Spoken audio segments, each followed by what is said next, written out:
पौराणिक जीवों के सानिध्य होने का दावा किया जाता है। कुछ लोग इसे सुख व शांति का प्रतीक मानते हैं, तो कुछ का मानना है ये विनाश है जिसे इंसान कभी भी टाल नहीं सकता। खैर, इनके वास्तविकता की बात न करें तब भी इस मायावी जीव के किस्से किसी दावानाल की भांति पूरे विश्व भर में फैल चुकी है। परिणामतः इस पर आज कई टीवी सीरीज व फिल्में भी बनाई जा चुकी है।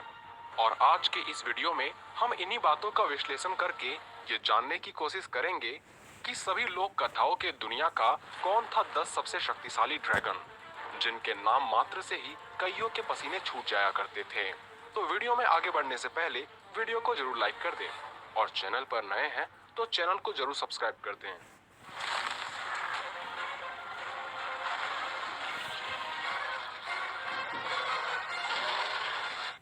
नंबर 10, फैफनियर। नॉर्स के लोक कथाओं का वोलसूंगा सागा में जिक्र हो चुके एक विशाल ड्रैगन का नाम फैफनियर है। कहानी के अनुसार फैफनियर एक शक्तिशाली और डरावना ड्वार्फ था, जिसके पिता हराइदमर के फार्नियर के साथ 2 और भी बेटे थे, रेजिन और ऑर्डर।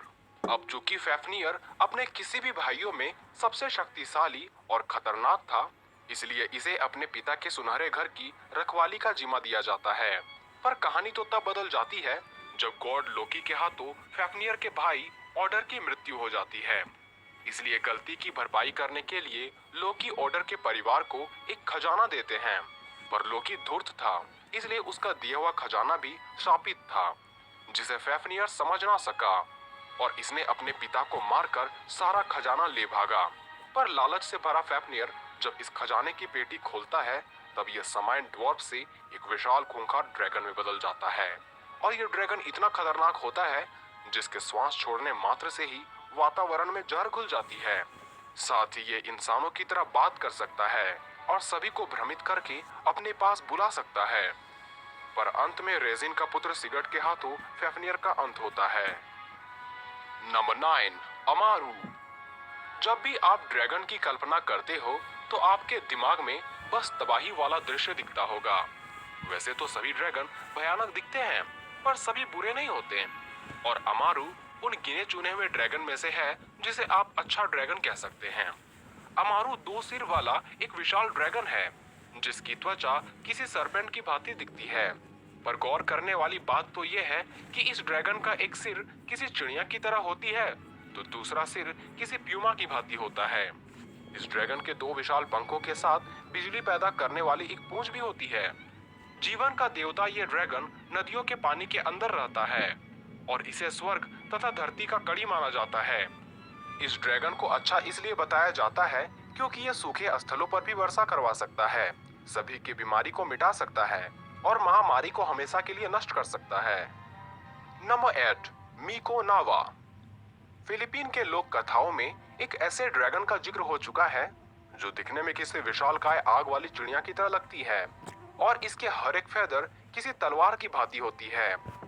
फिलीपीन कथाओं में मीको नावा के साथ साथ पाकू नावा नामक एक ड्रैगन का भी जिक्र हो चुका है, जिसका मुंह या चोंच किसी झील जितनी विशाल है। इसकी आंख किसी मिरर की तरह चमकीली होती है, इसके पैर स्टील से भी ज्यादा मजबूत होते हैं। मीको नावा के बारे में ऐसा बताया जाता है कि यह ड्रैगन इतना विशाल है कि इसे हर दम धरती के बाहर आसमान में उड़ते रहना पड़ता है। इसके आकार का अनुमान आप ऐसे लगा सकते हैं कि ये पूरे सूरज को भी निगल सकता है। यहाँ तक कि फिलीपीन के लोगों का मानना है कि सूर्य तथा चंद्र ग्रहण के पीछे भी इन्हीं ड्रैगन का हाथ होता है और जब ये धरती के करीब अपने पंख फड़फड़ाते हैं तब धरती भी कांप उठती है और भूकंप उत्पन्न होने लगता है। एक बार मीको नावा ने सूरज को निगल ही लिया था, पर सूरज की गर्मी की वजह से इसका मुंह जल जाता है और गुस्से में आकर ये ड्रैगन सभी 7 मून को खाना चाहता है। पर छठे मून के बाद जब वे 7वें मून को खाना चाहता है तभी उसे देवता रोक लेते हैं और इस प्रकार धरती के पास मात्र एक ही मून बच जाता है। Number 7, Shenlong dragon. चीन के लोक कथाओं में 4 ऐसे ड्रैगन का जिक्र हो चुका है जिसे चीन के लोग बड़ा पवित्र मानते हैं और चारों मिलकर ही ड्रैगन किंग्स कहलाते हैं। चारों में पहला डीलोंग नामक एक ड्रैगन जो पूरे अर्थ की रक्षा करता है तथा पूरे जलमार्ग को कंट्रोल करता है।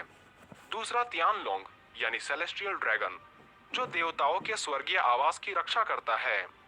तीसरा फुजेंगलोंग यानी खजानों का ड्रैगन, और चौथा का ड्रैगन है और ये पूरे वर्षा और हवा को कंट्रोल करता है। शैनलोंग के पास बाकी सभी ड्रैगन की तरह 4 पैर हैं, सांप की तरह पूरा नीला शरीर है, सिर पर 2 बड़े सींग है और सबसे अजीब इसके पंख तो नहीं है, पर ये जादुई शक्तियों से कहीं भी आ जा सकता है। ये ड्रैगन शांति और समृद्धि का प्रतीक है। इसी के कृपा से वर्षा या बाढ़ आती है। इसलिए चीनी लोगों को दूसरों की जमीन नहीं हड़पनी चाहिए, वरना पूरा चीन बाढ़ में चला जाएगा। नंबर 6, कॉकट्रिस। इसके नाम को सुनकर आपने अनुमान लगा ही लिया होगा कि इस ड्रैगन का रिश्ता मुर्गे से जरूर होगा। रोमन लोक कथाओं का ये ड्रैगन किसी काइमेरा की तरह होता है। इसी वजह से इस ड्रैगन को कई जानवर का मिश्रण कहा जाता है। इसका सिर किसी मुर्गे की तरह होता है तो पूंछ किसी सांप की तरह। कॉकट्रिस के उत्पत्ति को लेकर ऐसा कहा जाता है कि जब एक मुर्गी के अंडे को एक सांप खाने के बजाय उसे इंक्यूबेट करता है, तब सांप और मुर्गे की तरह दिखने वाले एक ड्रैगन का जन्म होता है। कॉकट्रिस हवा में उड़ने के साथ साथ सांप की भांति चारों तरफ जहर फैला सकता है। इसके आंखों को देख लेने पर ही कईयों की तो मौत भी हो जाती है। इसलिए इसे मारना हो तो इसे बड़े मिरर के सामने रखना होगा या फिर मुर्गे की बांग को सुनाना होगा। नंबर 5, निडहॉग। नॉर्स की कहानियों का ये ड्रैगन एक दरअसल द वर्ल्ड ट्री के पेड़ों के जड़ों के भीतर रहता है। एक दरअसल एक ऐसा पेड़ है जो नॉर्स के लोक कथाओं का 9 अलग अलग दुनिया को जोड़ता है। पर बात करें निडहॉग की तो ये बड़े सिर वाला एक ड्रैगन है जिसके 2 शक्तिशाली सींग, 2 विशाल पंख और कांटेदार त्वचा है।